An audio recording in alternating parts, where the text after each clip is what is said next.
Sunday Night Production. Direction la fin de saison avec la remise du Vélo d'Or et un mercato agité. C'est parti pour l'actu full gaz pour ne rien rater à ce qui se passe dans le monde du vélo. L'actu full gaz, retrouvez toute l'actualité du cyclisme avec la tête dans le guidon. Salut les amis, resserrez vos chaussures, rentrez les épaules et gardez la tête dans le guidon. Bienvenue dans le podcast l'actu full gaz présenté par LTDG depuis Paris. Grégoire, j'espère que t'es en forme, ça va? Tu m'as fait rigoler avec la voix que t'as pris pour ton intro là. Mais là c'est le matin, on est en pleine forme, d'habitude on enregistre le soir, mais le matin, je sais pas toi, moi c'est Game Changer, j'ai pris le café, je suis au taquet pour vous débriefer l'actualité de l'année. Moi pas du tout, j'ai encore la tête un peu là où il faut pas la voir et... La tête dans le guidon, bien sûr. Et par contre c'est une super journée parce que ce soir on monte à Paris pour la première cérémonie de l'histoire du vélo d'or. Je traduis en anglais pour les anglophones qui nous écoutent. Il y en a pas. Ah ok, attends, pour moi j'étais chaud là. Okay, merci, tu m'as sauvé, je sais pas dire. Mais non, en vrai c'est trop cool parce que enfin pour le monde du vélo, juste pour revenir à ça rapidement, je sais qu'on n'a pas trop le temps, mais on a enfin notre cérémonie comme le Ballon d'Or en direct où il y aura une grosse soirée quoi pour remettre tous les trophées qu'il y aura. Il y aura plusieurs trophées à remettre. Hein. Ouais, d'ailleurs débat parallèle, le Ballon d'Or à Messi, je trouve que c'est du vol. Ah, on est là pour parler de vélo, excusez-moi. Mais dites-moi quand même en commentaire si vous trouvez que c'est du vol. Mais bien sûr, il y aura des super trophées remis, notamment la meilleure équipe, le meilleur coureur, la meilleure coureuse aussi. Ça va être juste une soirée fantastique. Meilleur coureur de classique, meilleure coureuse de classique, meilleur coureuse française, enfin il y aura tout ça. Quoi. Moi j'ai hâte de voir mesdames et messieurs sur le podium. Surtout, j'ai envie de les voir sans cuissard. Et genre, non mais avec un pantalon quand même. Avec un pantalon, et surtout j'ai peur, sans claquettes chaussettes. Ah oui. Non mais ouais c'est ça, moi je suis trop drôle, je suis trop impatient de les voir vraiment en habit de ville quoi. T'es drôle aussi. Le thème c'est cocktail, ça veut tellement tout dire et rien dire. Ouais. On va voir comment les gens viennent habiller. Bon, allez, en tout cas, vous allez nous voir en petite chemise costard. Hein. Ça sera le sujet du prochain épisode, donc n'hésitez pas à suivre toute cette aventure et à venir nous suivre sur LTDG Cycling, sur les réseaux sociaux, parce que TikTok, Instagram, YouTube, on a même Dailymotion aujourd'hui. Pour suivre tout ça, on va faire des petites vidéos parce qu'on y va avec Tissot. Enfin bref, ce qu'on va faire, c'est qu'on va passer aux résultats en deux spi. Nous, on a de l'actualité à débriefer et surtout un mercato à vous décrypter. Donc, c'est quoi les résultats de la semaine, Grégoire ? Résultat de la semaine, alors il y avait le cyclocross ce week-end et c'est tout parce qu'il n'y a plus de vélo sur route, c'est triste, on s'ennuie le week-end. Fin de saison, mais cyclocross, moi je prends, comme je l'ai dit, plus de plaisir à regarder, c'est fast, c'est 1 heure, bam, ça se met des cacahuètes, c'est rigolo, il y a tout le monde qui tombe. Ce week-end il n'y avait pas la Coupe du Monde, il n'y avait que le Super Prestige, donc si vous voulez c'est en gros une autre compétition. La première manche. Qui dure toute la saison, c'est la première manche, et c'est Fem Van Empel, la championne du monde en titre, qui s'impose encore une nouvelle fois, et sache que c'était sa première victoire en Super Prestige. Voilà. Elle s'est imposée avec le maillot de championne du monde de la discipline, forcément. Devant Céline Alvarado et Van der Heyden, qu'on salue, très sympa.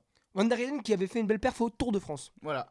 Donc voilà pour le classement homme, juste pour femme, pardon. Et pour le classement homme, c'est Eli Iserbyt qui s'est imposé devant Van Toeremout et Van der Hahn dans un final assez cocasse, si je puis dire. Grégoire, tu peux m'expliquer ce qui s'est passé ? Bah ouais, on va dire qu'il y a une énorme bataille. Franchement, je me suis régalé devant cette course parce qu'il y a vraiment une grosse bataille. En gros, un trio qui est vite devenu un duo entre Iserbyt et Thibaut Nice. Et là, vous dites, mais Thibaut Nice, il est pas sur le podium. Mais t'es où, Thibaut ? Et bah, Thibaut, en fait, tout simplement, il a voulu forcer, erreur un peu de jeune, ouais, parce qu'il il est plus jeune que nous, il a 20 ans. Il a voulu forcer un peu sur Eli Iserbyt qui est tout le temps en forme en début de saison. Et il a voulu passer en force et en fait il est tombé. Ouais, et il s'est fait doubler par Eli Iserbyt, Van Toeremout. Et après il a complètement lâché dans la tête. Et il y a même le champion des Pays-Bas, Van der Haar, qui est revenu le récupérer dans les 100 derniers mètres. Donc Thibaut il termine 4ème. Mais ouais, il a essayé de le faire l'intérieur à Thibaut Nice. Et là j'ai entendu au micro. Non, à Iserbyt du coup. Pardon, ouais, à Iserbyt. Et j'ai entendu au micro tous les commentateurs s'exciter. Et on dit il va tomber. Et il tombe et il perd bêtement la victoire. Surtout qu'il avait, je pense, sur le papier une meilleure explosivité qu'Iserbyt. Bref, ce week-end aussi. Ouais, ce week-end il y avait la Coupe de France du cyclocross avec 2 manches. Qu'est-ce qui s'est passé sur la première manche le samedi, Grégoire ? Ah bah alors chez les filles, c'est Amandine Fouquenet, la coureuse d'Arkea Samsic qui s'est imposée devant Amandine Vidon et Evuta Music qui prend la 3e marche du podium. Et chez les hommes ? Chez les hommes, c'est Sandy Dujardin, l'Ardéchois, lui, grande dédicace à l'Ardèche, qui s'est imposé devant Suarez et Eddy Finet. Eddy Finet qui vient prendre la 3e place comme sa compagne Evita. Ils se régalent. Ils se sont régalés. Ils vont en week-end en amoureux en cyclocross. Il faut podium, ils rentrent à la maison. Mais bon, le lendemain, ils étaient un peu sortis du podium. Qu'est-ce qui s'est passé sur la manche 2 ? Bah la manche 2, du coup... c'est en Bretagne. Ouais, et ben en fait, c'est Amandine Fouquenet qui s'est encore imposée. Décidément, elle commence parfaitement cette Coupe de France. Elle est en bonne position pour la gagner, en pole position, si vous pourrez parler comme en F1, devant Amandine Vidon. Vas-y, arrête avec ça. Et Olivia Onesti. Voilà, donc belle course chez les femmes et chez les hommes, on avait Suarez qui a pris sa revanche sur Dujardin et qui vient s'imposer du coup devant Sandy Dujardin. Et la troisième place c'est pour Michael Crispin.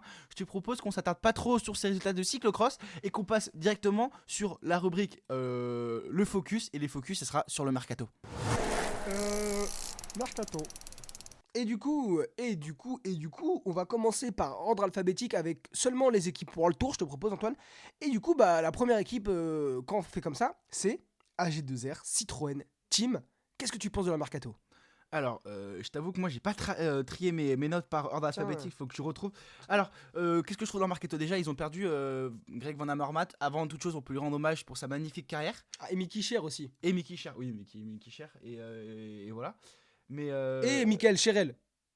Et Michael Chirel, mais oui, ça fait beaucoup de retraités. Hein, voilà. Ils perdent aussi Marc Sarro, Clément Venturini qui parle chez Arkea, mais ils misent sur la jeunesse avec leur équipe Conti et ils font monter Léo Bizio, champion du monde de cyclocross de sa catégorie. Donc pour moi c'est le transfert que je retiens pour AG2R. Et il y a entre guillemets les vieux qui partent et les jeunes qui arrivent, et je pense qu'il y a un Léo Bizio aussi, hein, Léo Bizio dont son fan et Christopher Froome va être à suivre en montagne. Il peut vraiment très très bien monter, il l'a dit en interview. Ah, il est fan de Christopher Froome. Ouais. Ok. Ouais, mais puis même pour en revenir, ils perdent en fait trois personnes qui partent à la retraite. Pour moi, pour remplacer Van Avermaet, ils vont faire venir un Dries de Bonne qui est quand même un vrai gazier. Pour remplacer Venturini et Sarro, tu vois, ils perdent 2 sprinters, j'ai pas envie de leur manquer de respect, mais qui sont moyens, et ils récupèrent Sam Bennett qui a eu une année compliquée, mais qui est quand même un sprinter de top niveau mondial. Donc pour moi c'est une bonne affaire. Après c'est encore avec des points d'interrogation, on sait pas si tout ça aura lieu. Il y a aussi des rumeurs de Bruno Armirail, après à voir plus tard. Mais surtout un transfert qu'on peut marquer, c'est surtout le seul vainqueur français sur le Tour de France, Victor Lafay. Ouais, c'est trop cool. Victor Lafay qui rejoint l'équipe de sa région. Et je pense que si il va être tiré vers le haut encore plus qu'à la Cofidis, je pense qu'il peut performer très très fort. On sait que il a un talent, c'est un talent brut, hein, ce petit Victor. Voilà, oui. Donc franchement un très bon transfert, ça peut être un. Tu vois, avec l'équipe qu'ils ont déjà en montagne, cette année ils ont prouvé sur le Tour et sur le Dauphiné. Je pense que Lafay, ça va être un peu la troisième pointe du trident, tu vois. Voilà, après pour revenir à ce que je dis, moi je trouve qu'ils essaient de renouveler leur effectif. Là, vous allez voir que le mercato est très agité cette année, il y a énormément de transferts. Mais oui, forcément, ils perdent des personnes un peu plus vieux d'expérience et ils recrutent des un peu plus jeunes, ils font monter des jeunes de la Conti, je trouve ça cool. Je te propose qu'on passe au mercato de la Alpecin. Alpecin de Koenig qui font monter... vraiment beaucoup, je vais en parler, beaucoup de jeunes de leur Conti, ils ont leur programme de formation et ils en profitent et ils ont raison, j'ai envie de te dire, avec Axel Laurence, champion du monde en titre U23, Timo Kielich qui a gagné une étape sur le Tour de Wallonie, Henri Heuglick qui est champion U23 de Belgique et Simon Deher. Donc ça c'est tous les jeunes qui montent de la Conti et franchement c'est vraiment pas mal du tout. Ouais, c'est un beau mercato, ils misent sur la jeunesse parce qu'à noter qu'ils font monter aussi Lars Boven qui était justement à l'équipe développement de la Jumbo Visma. Donc ça recrute assez jeune et ils s'entourent quand même de Stan Van Tricht et de Juri Holman pour renforcer aussi l'effectif avec de l'expérience. Et au niveau des départs, ça donne quoi ? Moi je vois ils perdent Driss Debons, Marexo qui le sprinter qui s'en va aussi. Mareshko, pardon.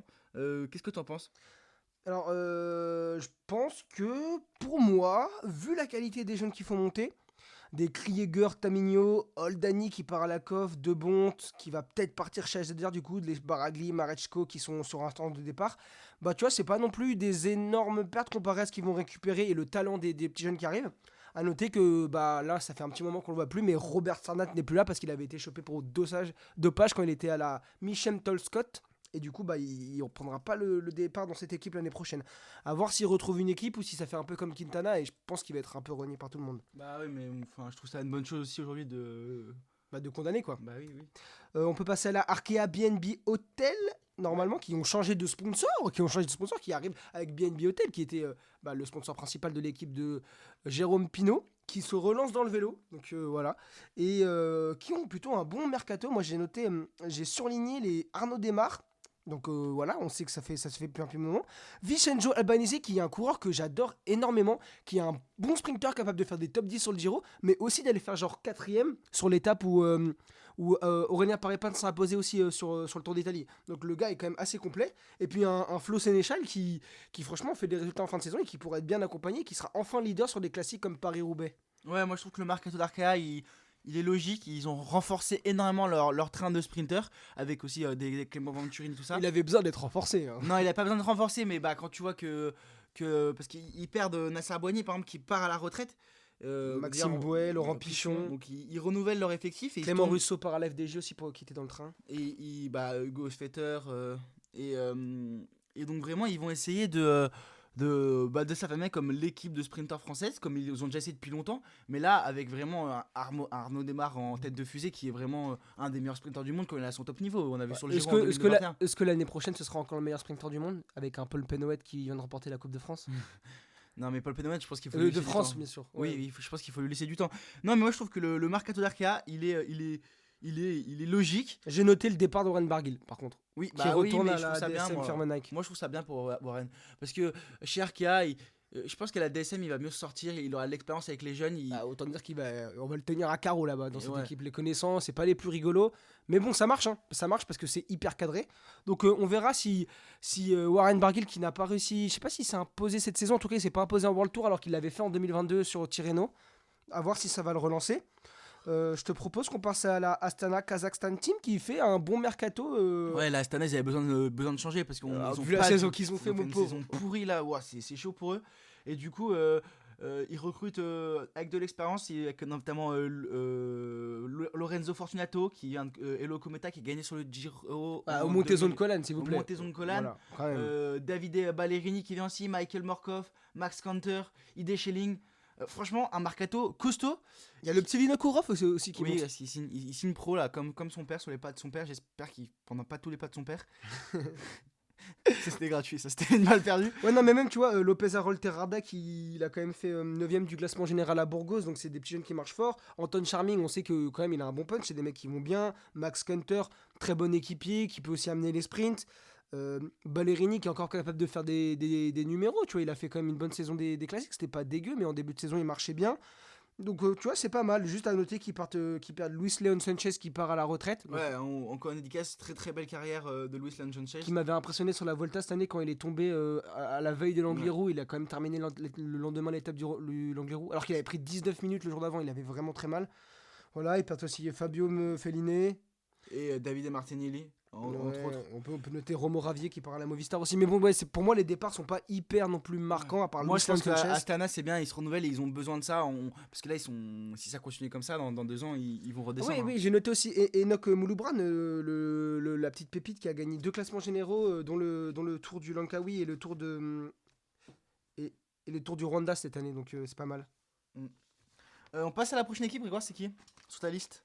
Alors je tourne ma feuille et je vois que la prochaine équipe c'est la Bahrain Victorious. Forcément, alors qu'est-ce que tu penses de leur mercato? Alors la Bahrain, je trouve que c'est une équipe qui avait besoin de se renouveler avec du sang frais. Et du coup, là je retrouve, voilà. Je trouve qu'ils ont perdu des hommes importants. Je pense à Michael Landa qui est parti à la Soudal. À Massedjouk aussi qui est capable de faire tomber tout un peloton. Sur des flammes, le mec c'est une vraie grosse grenade, tu vois. Genre il perd une vraie grenade. Ouais. Non mais arrête. On arrête de rigoler. Il part à la Bora lui. Et Jonathan Milan, le sprinter qui a gagné le maillot du Cyclamen sur le Giro, de meilleur sprinter. Donc ils perdent des gens importants, mais ils ont essayé de se retrouver avec un très bon recrutement. Je trouve que c'est Thorsten Trahen, je trouve que c'est un recrutement malin. À la UNOX qui 8ème du Dauphiné. 8ème du Dauphiné et qui marche très très fort. Même avec une couille de moins. On Voilà. a fait une vidéo sur une anecdote. Il a eu un cancer des testicules. Bref, il s'est fait opérer. Il a qu'un seul testicule. Mais aussi des Antonio Tiberi qui fait la Lidl Trek. Donc aussi ils ont rencontré 2 gars que je connais pas trop, Finlay Pickering qui vient de Trinity Racing. Alors lui il a remporté le Tour d'Alsace. Hein. Ok. Donc super. attention. Bon recrutement aussi. C'est un petit mec de la Trinity, c'est jamais anodin. Le dernier qui est sorti qui était très chaud, il s'appelait Tom Pitcock. Quoi, oui, c'est vrai. Et Paul Magny là qui rejoint la Soudal aussi. Et Paul Magny aussi, ouais. Non mais donc je trouve que mercato de la Bahreïn il est pas transcendant, mais j'ai hâte de voir ce que ça donne et ils ont besoin aussi de un peu renouveler leur effectif parce que pour moi c'est pas le meilleur mercato, hein. Clairement c'est. Non, c'est pas le meilleur mais ça. Après tu vois, suffit qu'il y ait un Finlay Pickering qui débarque et voilà, c'est incroyable. Donc voilà. Ah, ils ont aussi Tiberi. Tiberis, moi j'aime beaucoup ce genre de coureur. Tu vois, un peu un grimpeur, un peu puncher qui est capable d'aller quand même chercher des victoires d'étape. C'est pour ça que et qui aussi peut être très bon équipier. C'est pour ça que c'est pas non. Ils essayent de faire comme ils peuvent. Je trouve ça bien. Peut-être qu'ils s'attendaient aussi à avoir Roglic, tu vois. Ouais. Et ça va changer du mercato de l'équipe d'après qui vont faire un mercato XXL. Hein. Ah voilà, on parle de la Bora Hansgrohe, bien prononcé d'ailleurs, bravo. avec un mercato de dingue déjà avec je pense que le premier mec dont on peut parler c'est Maciedjouk, la grenade qui fait tomber. Et ils ont pris une grenade. Non, Non, vas-y. non, moi le premier qu'on peut parler c'est Primož Roglic qui quitte la Jumbo-Visma, qui rejoint la Bora Hansgrohe pour clairement être leader sur les grands tours, au plus grand plaisir de Alexander Vlasov. Et je pense que ça va être bien, ça va les tirer vers le haut, ça va obliger à encore plus de concurrence dans l'équipe. Mais moi j'ai noté des petits chiffres sur ce transfert, parce qu'on parle pas souvent d'argent au vélo, on a du mal à juger. Primož Roglic à la Bora, il prend 2,75 millions d'euros par an. C'est comme nous à une soirée quoi. Mais tais-toi, ça se dit pas ça, monsieur. C'est faux, c'est complètement faux. Et son contrat a été racheté 3 millions d'euros par la Bora à la Jumbo-Visma. Donc voilà un peu pour les chiffres. Ouais, ça commence à arriver comme au foot quoi, c'est les fins de contrat qui sont rachetés par les C'est équipes. costaud, mais on est loin des 10 millions d'euros pour Paboubou Yangambiwa quoi. Genre, On a mal perdu. Non mais on est loin du foot quoi. Non mais oui, je suis d'accord, mais on commence quand même à avoir de plus en plus avec des gros acteurs, des gros acteurs, tu vois, et avec des rachats de contrats qu'on voyait pas avant dans le vélo, ou comme Remco l'a dit en début de saison, moi j'ai un contrat, je vais l'honorer jusqu'au bout quoi, je vais pas Merci partir. Remco. Ouais, c'est bien, voilà. Donc c'était le point sur Roglic. Moi je pense que c'est un très très bon recrutement et je suis content que Roglic parte à la Bora, surtout qu'il va être bien entouré avec notamment Là quand tu vois le mercato, déjà quand tu vois Sobrero, Matteo Sobrero, Martinez, Daniel Felipe Martinez, Roger Adria qui est pas mal du tout. Je me souviens, il avait gagné une étape il y a 2 ans, je crois, sur la Route du Sud. Il vient de la Cairn-Phare, une équipe en 3e division. Et après, il recrute aussi Welshford pour les sprints, donc ce qui est incroyable. Et aussi, moi j'ai noté le petit Emil Herzog de la Hagen-Bermans Axeo. C'est un 2004. Il marche fort. Hein. Il a fait une grosse saison 2022. Il est champion du monde en ligne en 2022. Il était champion du monde junior en ligne et en chrono.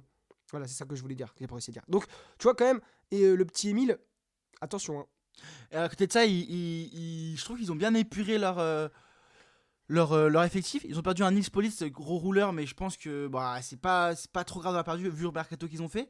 Ils perdent aussi Ide Schleling. Ide Relling qui est allé gagner sur le Tour du Pays Basque, rappelle-toi avec l'arrivée en descente, là je m'en souviens. Ouais, n'importe quoi. Ils sont forts. Patrick Conrad aussi, qui est aussi très bon. Moi j'adore ce genre de coureur. Moi aussi, mais je trouve ça logique de. Forcément, après, quand tu récupères Martinez et Roglic, tu peux lâcher Conrad. Il faut qu'ils baissent leur masse salariale, Grégoire. Quand tu files déjà 3 millions d'euros par an à notre prix. C'était la retraite de Shane Archbold et Matthew Walsh, qui étaient de bonnes personnes pour le train, de Sam Bennett, mais qui a priori va sûrement s'en aller aussi. Donc au final, eux ils vont clairement se concentrer sur les classements généreux avec des Jane Lay, des Roglic, des Martinez, et ils vont un peu délaisser le sprint. Et c'est très cool, je suis impatient de les voir sur le Tour de France. Si on arrive à voir Remco, Vingegaard et Roglic, incroyable. Ok, je te propose qu'on passe à la Cofidis, Grégoire, parce qu'en fait on a le train dans 1h20. Donc faut oui, pas qu'on le lope. La Cofidis, il se passe quoi? La Cofidis, déjà retour de Alexis Gouchard dans le peloton pro. Moi, Alexis, déjà, la Cofidis, c'est une équipe déjà qui, le mercato au début, ça bougeait pas. Je me dis, mais ils vont rien faire. Et au final, ils ont des recrutements intéressants, tu vois. Mais c'est pas non plus le mercato. Je me dis, waouh, c'est transcendant. Mais c'est un bon mercato avec genre Gouchard qui remonte chez les pros. Donc on sait de quoi il est capable, les numéros qu'il peut faire. En fait, ils ont recruté malin. Ouais, ils ont recruté malin. Quand tu vois un Nolan Maoud qui vient du CIC Unante Atlantique, qui a fait une bonne saison et qui monte, tu vois, c'est des gars qui peuvent marcher. Et je trouve ça, ils ont pas voulu forcément recruter des gros noms, à part des Gorka Izagirre, mais bon, ou Aimé de Ghent, mais c'est pas non plus c'est pas des gros noms, mais non. C'est pas Primož Roglic quoi. Non mais attention, moi des Ludovic Robic quand même qui va bien sur les classiques, des Stanislas Anielkowski qui est capable de gagner quand même au sprint régulièrement sur des plus petites courses, tu vois, mais capable de gagner. Qui vient de Human Power Health, ouais, c'est ça. Oliver Knight, on a vu qu'il marchait bien, il vient de Aix-en-Provence lui. Et Maoudo, effectivement, tu t'en as déjà parlé, qui a gagné sur le Tour de Bretagne et qui a fait 2 ou 3 du général. Donc je trouve ça malin. Par contre, je trouve qu'ils ont quand même, cette année, ils ont fait une super saison et ils ont perdu des gros noms quoi. Bon, Rémi Rocha, il est pas sympa à côté de cette saison, on va pas se mentir, il a pas fait. Il marchait en fin de saison. Il marchait en fin de saison. T'as vu son numéro en Chine quand il termine derrière oui, quand il termine derrière. Mais quand il fait 2 au sommet, sur une arrivée au sommet avec tous les gros noms et tout, il est vraiment à la pédale, il fait 2 et il sort. Il y en a 2 qui. Oui. Bon bref, pour moi ça va être un bon équipier pour les courses à étapes à la FDJ, tu vois, pour les Godus. Et Pierre de Rosé Dradra qui part à la retraite, qui a encore gagné. Simone Consoni qui avait gagné. non, c'est Rezus qui a gagné. Non, Simone Consoni qui avait gagné en UAE. Ouais, bien sûr. Au sprint, donc ils perdent quand même un peu de Maxwell Schleich qui a fait top 10 sur Paris-Roubaix. Et après, ils ont beaucoup de Victor Lafay surtout qui part à G2R. Ça, c'est un peu c'était le gars qui a le mieux marché à la COF cette année pour moi. Mais et aussi à part ça, il y a des gars dédicace à Pierre-Luc Perrichon Ouais. qui prend sa retraite quand même très sympa. Je sais qu'il a des projets pour l'avenir, encore je le dis, et puis je lui souhaite vraiment bon courage et bonne retraite. Ouais, bonne retraite à toi Pierre-Luc.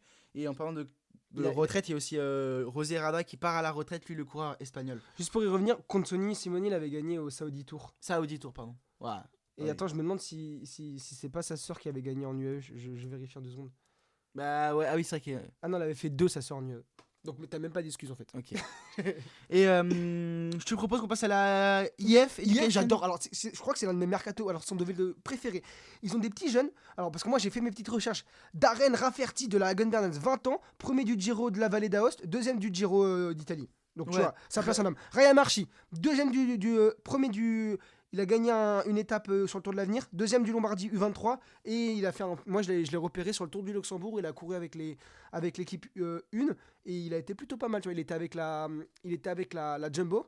Je trouve ça bien alors Mercato parce que c'est vrai que c'est un peu IF, ils ont pas le plus gros budget mais ils sont là et ils font des coups quoi. Et d'habitude ils peuvent prendre des coups un peu plus des personnes qui ont de l'expérience et là ils choisissent de miser sur la jeunesse et je trouve que de plus en plus d'équipes misent sur la jeunesse et en fait j'ai une théorie à ça.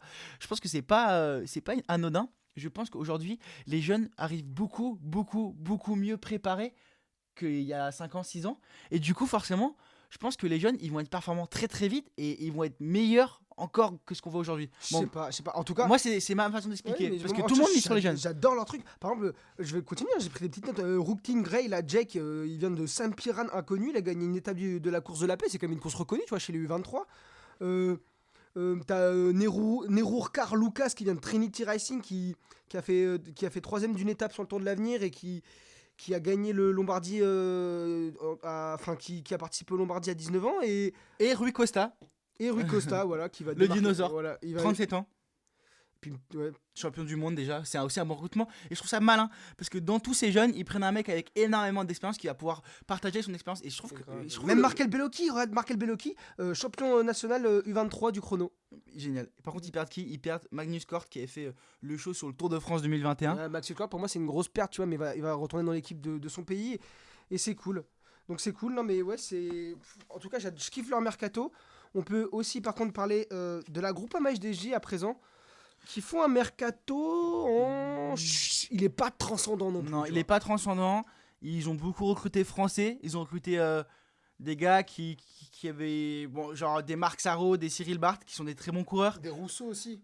Des Rousseau, mais Clément Rousseau qui vient d'Arkea, Rémi Rochat, qui sont des très bons coureurs hein, français, mais qui sont pas transcendants et qui sont redescendus l'année dernière et que Léa peut-être mis sur eux pour la saison prochaine. Mais tu vois, même au niveau des sprints, tu perds Stewart Coston, Demar Welten et tu récupères Matthew Walsh et Cyril Barth et Marc Sarraud. Ouais, je trouve Rousseau. Non, mais le train va être cool, hein. On va voir ce qu'ils vont faire parce qu'ils ont quand même Penoët qui monte fort. Donc peut-être clairement, ils vont miser sur Penoët. Penoët, ça va être le sprinter numéro 1 de l'équipe. Le respect que j'ai pour Matthew Walsh et Marc Sarraud, c'est pas les mecs qui vont remplacer un grand Arnaud Démarre. À côté de ça, il faut monter Eddy Lewitous de la Conti. À noter que c'est un peu la politique de la Groupama FDJ, encore une fois, de miser sur les jeunes. Il y a leur très très bonne Conti. Et Eddy Lewitous, franchement, c'est un beau gosse. Hein. Pour moi, je trouve ça un super recrutement et je pense qu'il va performer au plus haut niveau, hein, à l'image d'un Romain Grégoire ou d'un Lenny Martinez. Un petit mot pour Mathieu Ladanius et Thibaut Pinot qui prennent leur retraite. Ouais. Thibaut Pinot, on a déjà fait 10 000 fois son éloge. C'était l'homme de la saison, le combatif de la saison selon nous. Mais Mathieu Ladanius qui part à la retraite, lui on en parle un peu moins. Lui va se consacrer à un petit magasin dans les Pyrénées. Voilà. Et on peut toujours aller faire sa cyclo sportive dans le sud-ouest, la Mathieu Ladanius. Voilà, je voulais juste revenir aussi Michael Storer qui part à la Tudor, tu vois. Le mec il a recommencé à marcher quand il a appris qu'il partait. Souvent, ouais. Mais la Tudor, on en reparlera. Il marchait avant, il marchait pas pendant, il marchera après. Ineos Grenadier. Parle-moi des départs déjà. Ouais, je parle des départs, ils perdent. Je pense qu'ils sont sur un tournant. Ils ont surdominé le peloton pro pendant 10 ans là, à l'époque de Froome et de la Sky. Et là, ils ont du mal à se réinventer. Ils ont du mal à retrouver le leader. Et ils perdent des potentiels leaders sur les grands tours. Pavel Sivakov, qui a prouvé cette année qu'il était un peu léger pour être leader sur un grand tour, mais qui part à la UAE. Attends, il a fait un sacré numéro à Montréal quand même. Oui, mais à Montréal, je te parle pour les grands tours, Grégoire. Même en fin de saison en Italie, il était chaud. Je te parle pour les grands tours, Grégoire. Et parce que les Français arrêtent de le tailler. Tao Gegenhardt qui part à la Ligue d'Oltrek, lui qui a gagné le Giro. Daniel Felipe Martinez, lui l'équipé qui a permis à Egan Bernal de gagner le Giro. Qui a pas fait une saison de ouf. Qui a pas fait une saison de ouf, mais qui marche quoi. Il a marché, il l'a prouvé. Il a déjà fait des top 10 sur les grands tours. Tu le kiffes parce que t'as fait la course dans sa roue en Colombie. J'ai fait la course dans sa roue en Colombie. Incroyable d'avoir couru avec toi, Daniel Felipe Martinez. C'est à l'entraînement. Si tu m'écoutes, embrasse ta mère de ma part. Et Ben Tullet, le jeune, pour moi, ça c'est une grosse perte. Il perd une grosse perte, il perd à la Jumbo comme souvent quoi. Ouais, dès qu'il y en a un qui marche super fort. De toute façon, la Jumbo chaque année, j'ai l'impression La Jumbo, la Visma Leaseback d'ailleurs, qu'il faut dire. Leaseback, c'est vrai. Et bon, au niveau des arrivées, alors on parle peut-être de Tobias Foss, mais c'est pas encore officiel, qui devrait arriver à la Jumbo Visma, de la Jumbo Visma par contre. Donc ça pourrait être un bon. Ouais, mais tu vois, il sera pas un assez bon recrutement, oui, très bien. Par contre, on parle énormément de Andrew Auguste, un petit mec de 17 ans. Qui a gagné un budget Valromé, donc une course en France par étape, et qui est un petit américain et qui est vu comme le prochain énorme crack quoi. Enfin, genre, ce qui se dit sur lui, c'est que c'est le plus gros talent qu'ils ont jamais vu là-bas, qui c'est comme un Remco mais en plus puissant. Donc, s'il arrive vraiment à la Ineos, impatient de voir ce qu'il peut faire, mais pour l'instant, il n'y a rien d'officiel. C'est facile de vendre les Il y a des rumeurs d'arrivée. Moi, je trouve que là, Ineos, faut qu'ils se bougent parce que là, l'année prochaine, ils ont perdu quand même 4 pièces maîtresses de leur effectif, Grégoire, et ils n'ont pas remplacé. Après, pas à se c'est juste que Ineos, ils n'ont pas eu Roglic, qu'est-ce qu'ils vont faire? C'est juste que Ineos, le sponsor en ce moment, met un peu plus d'argent dans d'autres sports où c'est peut-être plus rentable. Le foot, la F1. Et du coup, ils mettent moins d'argent dans le vélo, donc c'est aussi peut-être quelque chose qui explique ce mercato. Décevant, moi, une équipe que. Nul le mercato, enfin je veux dire en vrai on commence pas, on va pas prendre des pincettes, ils ont pas d'arrivée officielle et ils perdent 4 coureurs qui de classe c'est mondiale. des clowns, et en parlant de clowns c'est pas des clowns, abuse pas.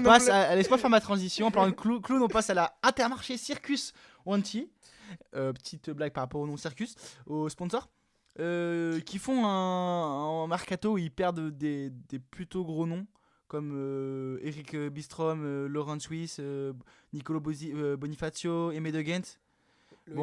Surtout Loïc Vigan. Mais bon, des gros noms, ça va, c'est pas non plus. Non, mais pour eux, pour leur équipe, je sais même pas s'il y en a un qui a gagné. Si Rui Costa, il a gagné en début de saison. Rui Costa qui part.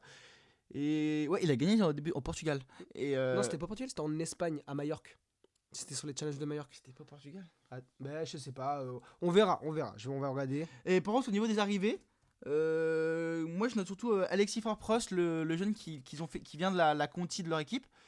Et qui a été champion de France U23, deuxième de la Vallée d'Aos, 5e du Giro, 2e de Stelvio, et qui à 19 ans passe officiellement professionnel dans l'équipe 1, l'équipe c'est cool, il a fait une super saison Fort Prost, et c'était en 2021, il m'avait laté au Grand Prix de Saint-Romain-de-Popey, il avait gagné, je m'étais fait éclater la gueule, donc très fort ce mec. Et Kevin Colleoni, moi j'ai noté aussi qu'il y a un bon recrutement, mais bon, il n'y a pas non plus énormément de choses à dire. Je pense qu'on peut passer directement à la Visma Leaseback qui promet Transforce, c'est leur sponsor. Jumbo qui se retire du sponsoring équipe et qui laisse passer à Leaseback. Leaseback qui est une entreprise sûrement très sympa que je connais pas. Je crois que c'est pas eux qui font les pneus bleus là en location, je suis pas sûr. Et écoute, je sais pas. Et par contre, on peut parler de leur recrutement. Alors, on parle d'abord de leur arrivée. Perston Strand Hagenes, le mec qui a fait le numéro sur les 4 jours, il a gagné sur les 4 jours de Dunkerque. Il a fait un numéro sur le Münsterland, là en fin de saison, la course en Allemagne. Johannes Stone-Mitted, voilà, il a juste gagné le Giro 23, donc lui a priori marche un petit peu. Et après on peut parler de Matteo Jorgensen et de Ben Tullet, surtout non mais le mercato encore une fois XXL, malgré qu'ils perdent des gros noms comme Primoz Roglic, je trouve ça bien qu'ils perdent un Primoz Roglic, comme ça va être clair dans le leadership avec Jonas Vingegaard et du coup maintenant notre ami Sepp Kuss qui va passer d'équipier à leader. Ils vont sûrement aussi peut-être perdre Tobias Foss qui devrait peut-être rejoindre Ineos, Juan Dennis, lui le rouleur australien, Sam Omen qui est capable de gagner sur le Giro. C'est pas, enfin, je veux dire, vu ce qu'il recrute, c'est pas non plus très grave. Et Nathan Van Hooydonk aussi. Non, c'est Jos Van Eydem. Nathan Van ah ouais, il s'en va aussi. Ouais, ciao Nat. C'était un bon équipier ça pour Van Aert. Mais je trouve très bon recrutement avec Matteo Jorgensen qui vient de la Movistar. Je trouve qui a gagné sur le Tour d'Oman. Je trouve ça magnifique de le faire venir. Je trouve un très très bon recrutement. Quoi d'autre? Ben Tullet qui vient de la Ineos, on en a déjà parlé. C'est juste c'est beau. Et donc non, je trouve que le recrutement est très bon. Et je te propose qu'on passe à la Lidl Trek parce que de toute façon la Jumbo Visma ils vont encore écraser la saison en 2024. Je pense. Mais tu vois, Lidl Trek par contre pour le coup ils injectent des ronds. Jonathan Milan, maillot c'est comment le Cyclamen sur le Giro. Tao Gegenhardt, Andrea Bajoli qui a fait un super Giro. Andrea Bajoli, deuxième du Tour de Lombardie. Patrick Conrad Patrick Conrad, donc un super équipier pour Roglic. Ouais. Et on peut noter, bon, si on passe Simone Contoni, Fabio Fellini, Ryan Gibbons, Carlos Verona, Sam Oomen et Tim de Klerk. Ouais, le mercato il est XXL là. Mais en même temps, là, Lidl Trek, ils viennent d'intégrer Lidl l'année dernière là, avant le tour. Et du coup, forcément, c'est costaud. Ils ont injecté de l'argent, je pense. Après, ils perdent Baroncini qui avait été champion du monde U23 en 2021. Voilà.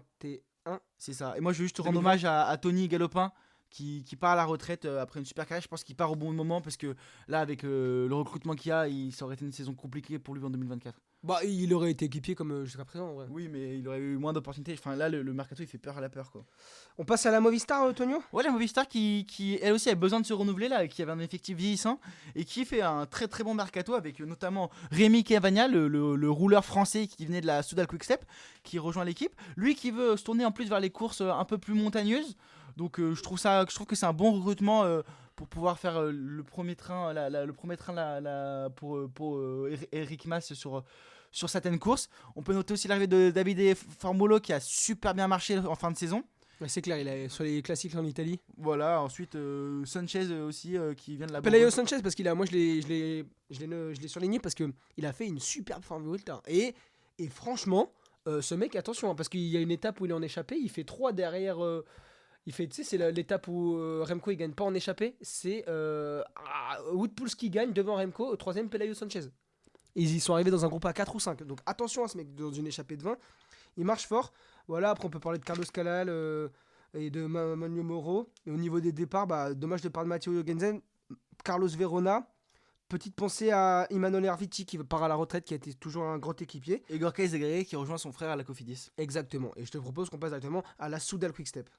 Soudal Quick-Step, pareil, il faut qu'ils se renouvellent. Ils ont perdu énormément de coureurs. Je propose qu'on passe par là. Je vais les citer. On va pas tous faire le palmarès parce que là il y a du palmarès. Il y a Dries de Venins qui part, Mauro Schmid, Ethan Vernon, Fabio Jacobsen. Donc là il perd 2 énormes sprinters. Andrea Biagioli, Davide Ballerini, Jacques Stemmel, Yannick Stemmel. Stemmel, ce que j'ai dit. Stan Van Trich, Michael Morkov, Florian Sénéchal, Tim de Klerk, Rémi Cavagna. Franchement, il n'y a pas un petit nom. Ils perdent une énorme partie de leur effectif. Ouais, c'est pour ça que moi je suis pas. Ils se renouvellent et cette obstination de vouloir se dire on va travailler pour que Remco gagne le Tour de France, parce que c'est l'objectif final, je trouve que j'ai peur qu'ils aillent dans le mur. On verra. On verra. Parce que là, ils ont des cracks qui arrivent. William Le Cerf, il a gagné le Lombardie U23, il fait 5ème du Tour de l'Avenir. Antoine Hubi, on sait qu'il marche bien, ça peut être possiblement un bon équipier. Mikel Landa, ça va être clairement un capitaine de route. Le nom des noms qui partent et les noms des noms qui arrivent. Après, t'as deux bons sprinters. T'as Luc Lamperti et Jordi Warlop qui arrivent. Oui, mais ça vaut pas un Jacobsen, Grégoire. Lamperti, il est vu comme le prochain gros crack du sprint. On verra. D'ailleurs, en parlant de recrutement chez la Trinity, t'as oublié de le mettre. Ils ont recruté aussi Paul Magnier, le français. Ouais, il vient d'arriver hier en fait dans la journée. Ouais, c'est ça. Donc il est arrivé donc aussi un très très bon recrutement. Vététis français, ouais. Donc avec un gros punch, donc ça va être sympa à voir. Donc voilà pour ce qu'on pense sur la Soudal. Ça va être tourné autour de Remco. Mais bon, il y a quand même une grosse prise de risque, je trouve, avec beaucoup d'arrivées de jeunes. Là, ça y est, on y est à ce moment-là, on se dit, vas-y, on lèche les classiques, et là, vraiment, on met tout sur les grands tours. C'est ça, voilà. On y est, on est dedans, en plein dedans. Je te propose qu'on passe à la team DSM Firmenich, qui, elle, fait un bon recrutement aussi, avec Fabio Jacobsen, donc le sprinter, et Warren Barguil, donc c'est les deux principaux transferts pour moi. Ouais, je trouve ça assez bien. Cette équipe qui a l'habitude de perdre ses pépites, comme on peut le voir, ils ont perdu Alberto Dainese, mais c'était pas sa pépite. Je pensais à Andrea Leknesund qui part à une. Arnaud Van Hoek, Welchford, Van Den Abele qui est vu comme un très gros coureur aussi. Très bonne équipe de formation, mais qui a du mal à garder ses coureurs. Et je pense que c'est aussi leur business plan de former les jeunes et de les vendre, quoi. Ouais, mais là, clairement, quand tu vois Dainese, Leknesund, Mayhofer, Van Den Abele, Van Hoek, Welchford, au départ, c'est dur. Après, bon, voilà, ils ont Jacobsen, Barguil. On peut le citer l'M Rezo, Timo Rosen, Bramo Elten, Enzo Lense et Patrick Eddy. Et je voulais juste revenir à Frank Van Der Broek qui vient aussi du centre de développement, qui a gagné la Ronde de l'Oise et qui a gagné une étape sur le Tour d'Alsace. Donc c'est pas mal. Non, c'est du costaud. Il reste 2 petites équipes à faire, notamment la Jayco Alula. Jayco qui signe l'arrivée de Mauro Schmid comme très bon recrutement qui va pouvoir faire des résultats en montagne. Mais aussi Max Walscheid, le coureur classique qui était à la Cofidis, qui a performé notamment sur Paris-Roubaix, il fait un top 10 et je pense que c'est un bon recrutement parce que c'est un gars qui peut marcher, qui peut faire des top 10 sur les classiques de début de saison. Mais aussi surtout il recrute un nouveau sprinter, Caleb Ewan, qui a quitté la Lotto Soudal, Lotto Destiny par contre avec un peu de pression et qui Caleb Ewan, ça va être le coup. Est-ce qu'on va voir s'il arrive à se relancer ou pas? Parce que bah voilà, on sait que ces dernières années, c'est vraiment compliqué pour lui. Maintenant, il s'est fait annexer par Arnaud Delis et il part à la Jayco où il aura une place de sprinter numéro 1 et on va voir s'il est à la hauteur de ça. Mais impatient de voir s'il arrive à se relever l'année prochaine. Au niveau des départs, tu perds quand même un Matteo Sobrero qui est capable de faire de gros numéros, un très bon rouleur, très bon grimpeur. Kevin Coleoni qui a un bon punch aussi. Et Zdenek Chibar qui part à la retraite, qui venait d'arriver. Je te propose qu'on passe à la team UAE Team Emirates. Encore un super mercato de la UAE. Moi j'ai plus deux noms que j'ai remarqué. Il faut qu'ils se renforcent en montagne pour performer face à la Jumbo, pour moi, vraiment. Même s'ils l'ont déjà fait. Et du coup ils recrutent un Pavel Sivakov qui va pouvoir être un équipier de luxe pour Tadej Pogacar. Mais aussi Isaac Del Toro. Il a gagné le Tour de l'Avenir. C'est un Mexicain. Il est tout jeune et je suis impatient de le voir. Je suis impatient de le voir au plus haut niveau. Ça fait longtemps qu'on n'avait pas autant de spéculation sur un coureur sud-américain et surtout mexicain. J'ai pas de souvenir. Et franchement, ça peut pouvoir être très costaud. Et cette année, je pense qu'il va être un peu en mode électron libre et tout, mais ça peut être aussi un énorme soutien pour Pogacar, voire un leader potentiel sur les grands tours. Au niveau des départs, on perd, je pense que c'est bien, on élimine ce qu'on veut plus, on veut performer sur les grands tours. On perd David Formolo qu'on l'a dit, qui a performé sur la fin de saison, et notamment Matteo Trentin, qui est aussi un très très bon puncher, et aussi Pascal Ackermann. Mais aussi, on peut noter George Bennett qui s'en va et Ryan Gibbons, je sais pas comment dire. Après, pour en revenir aussi aux arrivées, tu récupères un Igor Arrieta qui est en vrai un bon grimpeur, un peu, qui était à la Can Pharma. Filippo Baroncini, champion du monde en 2021 en U23.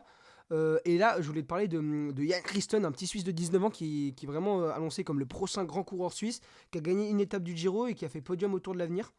Donc voilà, et après un podium autour de l'avenir, on peut aussi Antonio Morgado, le fameux mec, je sais pas si tu t'en souviens, sur les championnats du monde là, il était incroyable, il fait 2 en U23 derrière Axel Laurence. Non, je me souviens plus. Il fait 4 du Tour de Lombardie, et franchement moi il m'avait impressionné, il lâchait, il revenait, et du voilà. panache. Donc ouais, des jeunes qui marchent très fort, donc pour moi c'est un bon recrutement de la UAE. Moi je suis persuadé, j'aime comment cette équipe recrute, et là je suis persuadé que c'est un bon recrutement. Et que j'ai hâte de voir le duel Visma Leasebike UAE en 2024. Je pense que sur les grands tours ça va être magnifique, et même sur les classiques.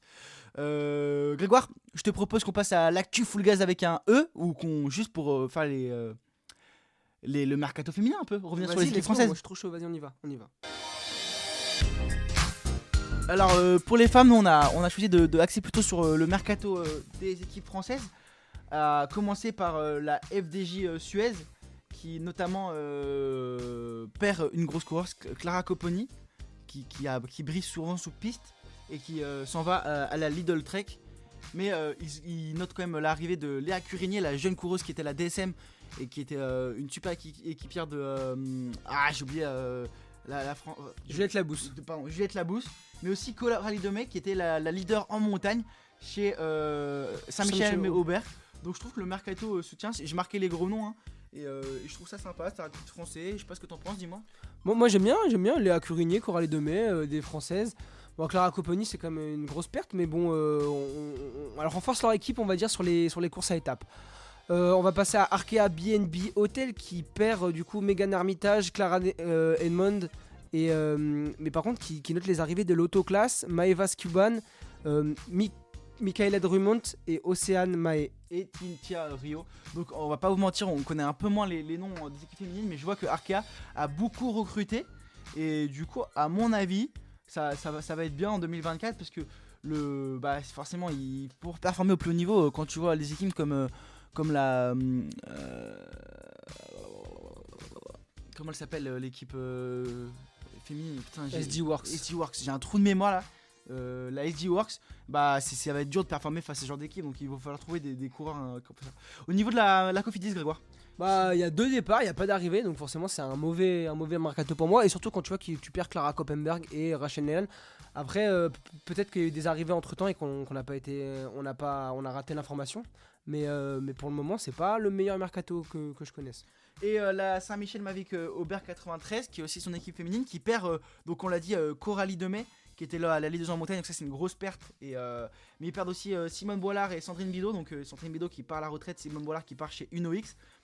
Voilà, pour compléter ça, ils recrutent jeune avec Marion Bunel qui vient du VC Lisieux, mais aussi Victory Gilman qui vient de la FDJ Suez et Eline Roussel. Eline Roussel, bon recrutement, qui vient de Team Brace Ladies et qui vient rejoindre le peloton pro. On regarde un peu le transfert des Françaises à l'international avec notamment un très bon Margot Vigier qui vient du Fix et qui part de la LF plus Wahoo pour aller vers la Team Jumbo-Visma. Ça, c'est quand même incroyable. C'est super pour Margot, on est super content pour elle. Comme tu as dit, elle vient du Pignon Fixe et elle s'envole vers la Jumbo-Visma qui est une des meilleures équipes féminines. Franchement, génial pour elle et on a hâte de voir ce que ça va donner dans une des meilleures équipes World Tour du peloton. On peut aussi parler de Mavi Garcia qui est un gros recrutement et qui est l'espagnol, la leader sur les grands tours, qui part de Life Racing Tech Think pour aller vers la Jayco Alula. Donc la Jayco qui se renforce encore une fois. Et on peut aussi parler de Tiffen Lawrence qui, à 25 ans, décide de partir à la retraite pour vivre une nouvelle vie. Donc moi je pense que c'est un choix qui est respectable. Bonne chance à toi Tiffen et régale-toi dans ta vie après. Je sais qu'elle veut bosser dans la communication, donc si vous voulez bosser avec des personnes compétentes et qui connaissent le vélo, n'hésitez pas à la contacter. En parlant de retraite, on a aussi Annemiek van Vleuten qui met fin à sa carrière, elle qui a écrasé pendant 10 ans le cyclisme féminin. Merci beaucoup d'avoir suivi ce podcast qui était vraiment très dense. Ouais, il y avait beaucoup d'informations, c'était les transferts. Et nous, on vole à Paris, on a le train dans 1 heure. On fait des gros bisous et on vous dit à la semaine prochaine pour débriefer le Ballon d'Or. Ciao. Le Vélo d'Or. Ciao. Ciao les amis.